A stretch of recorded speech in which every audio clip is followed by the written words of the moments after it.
आ गए आप? मैं आपके लिए पानी लाती हूँ। नहीं रुको, सुनो, इसे संभाल कर रखना। ये क्या है? ऐसे संभाल के तो रखो, मैं बताता हूँ क्या है, ठीक है? इसमें है क्या? रखो उधर पहले।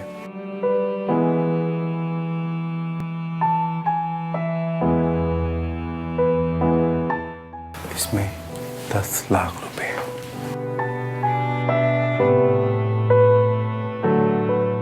इसे संभाल कर रखना, लापरवाही नहीं करना।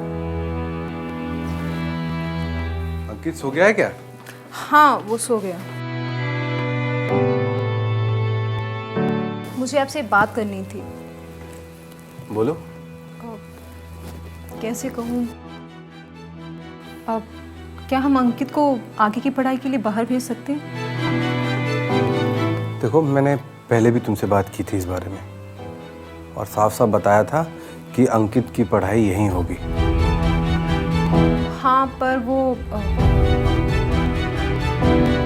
कैसे कहूँ, अंकित आपका छोटा भाई है और आप उससे इतना प्यार करते हैं, मैं कुछ कह भी नहीं सकती आपको। अंकित ने ऐसा क्या किया, खुलकर कहो।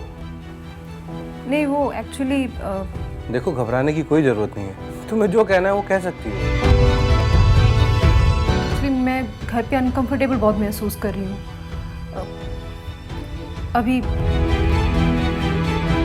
आप उसके बड़े भाई हैं, आप समझ सकते मैं क्या कहना चाहती हूँ। ऐसा अंकित ने क्या किया, खुलकर कहो। देखिए, एक्चुअली अंकित का बर्ताव कुछ दिनों से सही नहीं है। अब आप खुद ही समझ जाइए, अब मैं क्या बोलूँ आपसे। अच्छा देखो, रात बहुत हो गई है, अभी हम सोते हैं। कल सुबह उठकर इस बारे में डिस्कस करेंगे, इसका भी कोई सोल्यूशन निकाल लेंगे, ठीक है? ठीक, जैसा आपको ठीक लगे। ठीक है, सो जाए।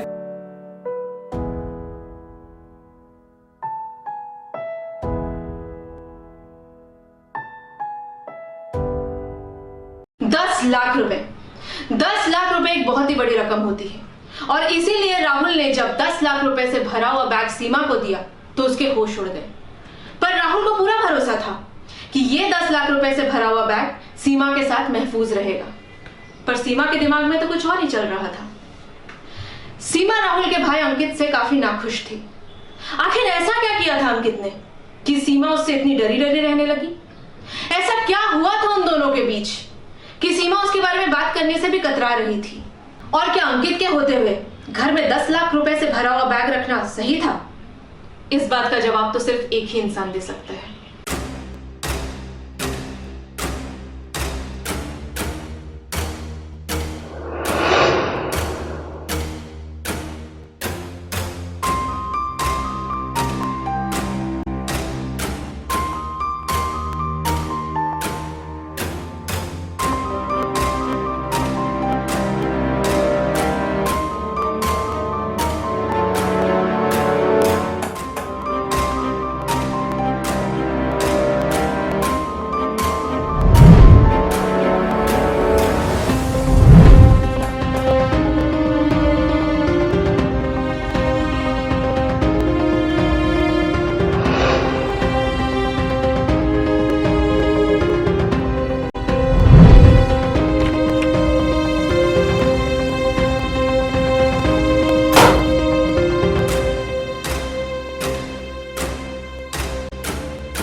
नहीं सोचा था कि सीमा इतना गिर जाएगी।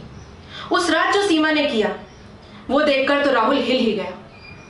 जिस सीमा से उसने इतना प्यार किया था, जिसका इतना ख्याल रखा था, जिसके कदमों में दुनिया की सारी खुशियां लाकर रख दी थी, उसी सीमा ने उसके खुद के भाई के साथ संबंध बनाए थे और वो रात को अंकित के कमरे में जाया करती थी।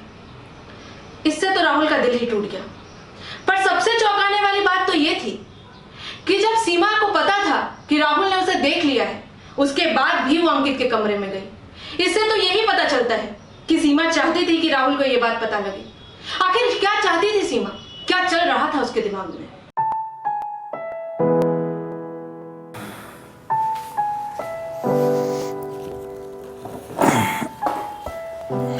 गुड मॉर्निंग भैया। और अंकित, कॉलेज कैसा चल रहा है? सब बढ़िया भैया, और पढ़ाई भी एकदम मस्त चल रही है। गुड मॉर्निंग भाभी। Good morning.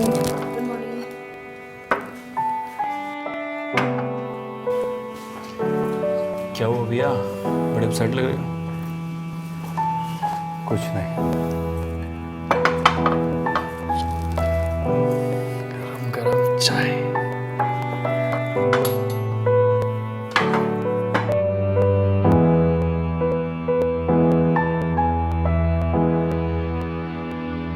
मुझे हो रहा है कॉलेज के लिए लेट। तुम्हें शर्म नहीं आई मेरा खुद का छोटा भाई होकर इतनी गंदी हरकत करते हुए? मैंने क्या कर दिया? और तुम मेरी बीवी होकर मेरे भाई के कमरे में जाती हो? तुमने तो हैवानियत की सारी हदें पार कर दी। मुझे कोई सफाई देने की जरूरत नहीं है। मैंने खुद अपनी आंखों से देखा है तुम इसके कमरे में जाते हुए और कमरा अंदर से बंद करते हुए।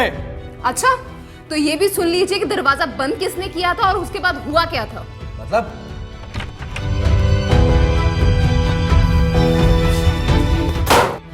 भैया भाभी, ये सब क्या चल रहा है? देखा अपने भाई की एक्टिंग। मैंने तो आपसे पहले ही कहा था कि मैं इस घर में अनकंफर्टेबल महसूस कर रही हूँ, लेकिन नहीं, ये तो आपका भाई है। और मैं कल रात को ये देखने गई थी कि ये पढ़ाई कर रहा है या सो रहा है। जैसे इसके कमरे में मैं अंदर गई, इसने मुझे अंदर खींच लिया और दरवाजा बंद कर दिया। ये क्या कर रहे हो तुम? हाथ छोड़ मेरा। क्या भाभी, एक तो अचानक से इतनी रात को मेरे रूम में आई और फिर एकदम से जाने की बातें भी करने लगी। छोड़ो मुझे। थोड़ा वक्त हमें भी दो। अंकित, हाथ छोड़ो मेरा। मैं तो तुम्हें पहले बताने वाली थी, पर मुझे पता था कि तुम नहीं मानोगे। आखिर अंकित तुम्हारा भाई जो है। भैया भाभी ये सब क्या बोल रही है? मैंने ऐसा कुछ भी नहीं किया भैया। इनफैक्ट मैंने तो भैया भाभी की तरफ आज तक नजर उठा के भी नहीं देखी। साले, भैया प्लीज मेरा यकीन करो। छोटा भाई होके अपना ही घर उजाड़ता है। भैया प्लीज मेरा यकीन करो, मैंने कुछ। भैया प्लीज। भाभी का मतलब पता तुझे? भाभी का मतलब पता है? इसके साथ कुछ भी करते हुए एक बार भी सोचा तूने अपने भाई की इज्जत के बारे में? एक बार भी सोचा? आज इस सपोले को मैं जिंदा नहीं छोड़ूंगा। आज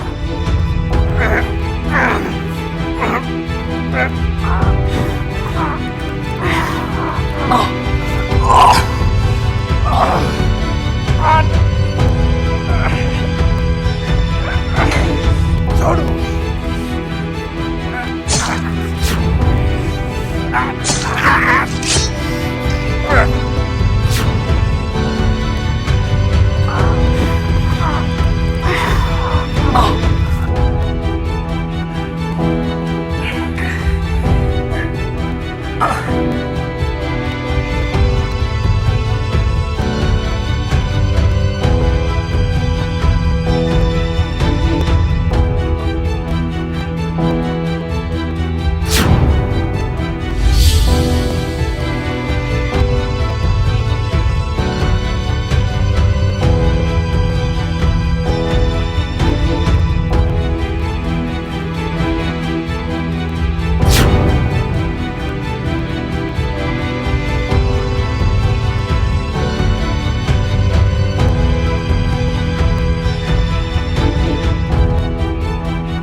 काम हो गया।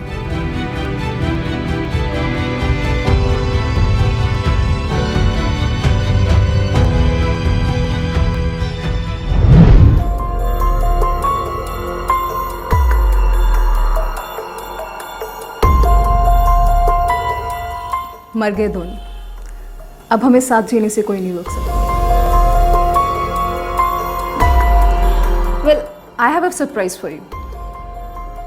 Just a minute.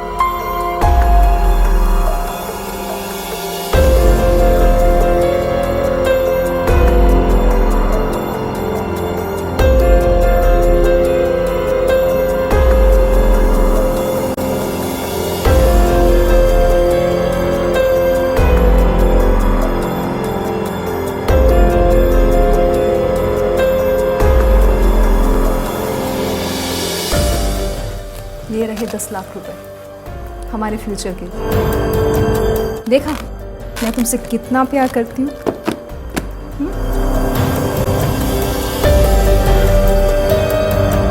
पर तुमने ये सब किया कैसे? वेल, शक एक बहुत बड़ी चीज़ है जो रिश्तों में दरार डाल सकती है। एक्चुअली मेरे पति ने 10 लाख रुपए लिए दहेज में मेरे बाप से। बस उसका कर्जा चुकाते चुकाते मेरा बाप मर गया और मैंने इसके और इसके भाई की टिकट कटा दी। तुम भी देख लो, इन लोगों ने मेरे साथ बुरा किया तो मैंने इनको मार दिया। तुम भी मेरे साथ कुछ ऐसा बुरा मत करना।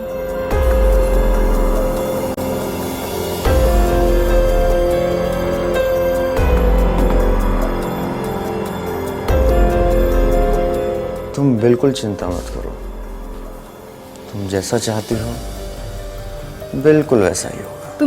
तुम ये क्या कर रहे हो? ये अमर तुम मुझे क्यों मार रहे हो? तुम्हें जो चाहिए था वो तुम्हें मिल गया ना। अब हमें आगे कोई प्रॉब्लम नहीं आएगी। हम लोग एक साथ जी सकते हैं खुशी खुशी। तुम मुझे क्यों मार रहे हो? मत मारो मुझे। तुम अपने पति को मार सकती हो।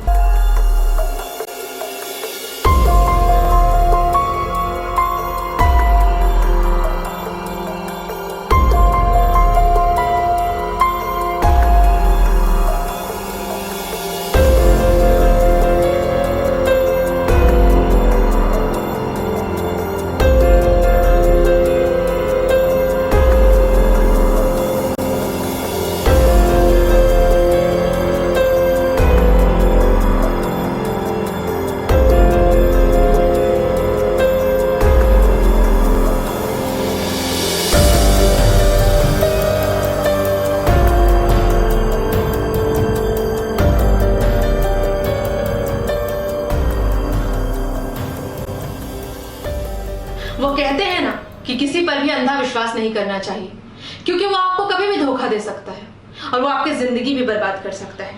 कुछ ऐसा ही हुआ राहुल के साथ। उसने सीमा की हर बात पर अंधविश्वास किया और उसने अपने ही छोटे भाई पर इल्जाम लगा दिया कि उसने ही सीमा के साथ जोर जबरदस्ती की होगी। पर यहाँ खेल तो कोई और ही खेल रहा था। सीमा ने दोनों भाइयों को अपनी उंगलियों पर नचाया था और इसीलिए दोनों ने आपस में एक दूसरे को मार डाला। पर वो कहते हैं ना कि बुरे का अंजाम तो बुरा ही होता है। कुछ ऐसा ही हुआ सीमा के साथ। जिस इंसान के लिए उसने इतना कुछ झेला था, उसी अमर ने इतनी बेरहमी से सीमा की हत्या कर दी। हाँ, जो राहुल ने किया था वो भी गलत था। उसे सीमा के बाप से 10 लाख रुपए दहेज में नहीं लेने चाहिए थे, पर क्या उसकी इतनी बड़ी सजा मिलनी चाहिए थी? खैर, पुलिस ने अमर को जल्द ही पकड़ लिया और वो 10 लाख रुपए भी अपने कब्जे में ले लिए। अमर को सीमा की हत्या के जुर्म में उम्र कैद की सजा मिली और सीमा का हंसता खेलता परिवार एक ही पल में बर्बाद हो गया। आज के लिए बस इतना ही। फिर मिलेंगे क्राइम सीरीज के अगले एपिसोड में। जय हिंद।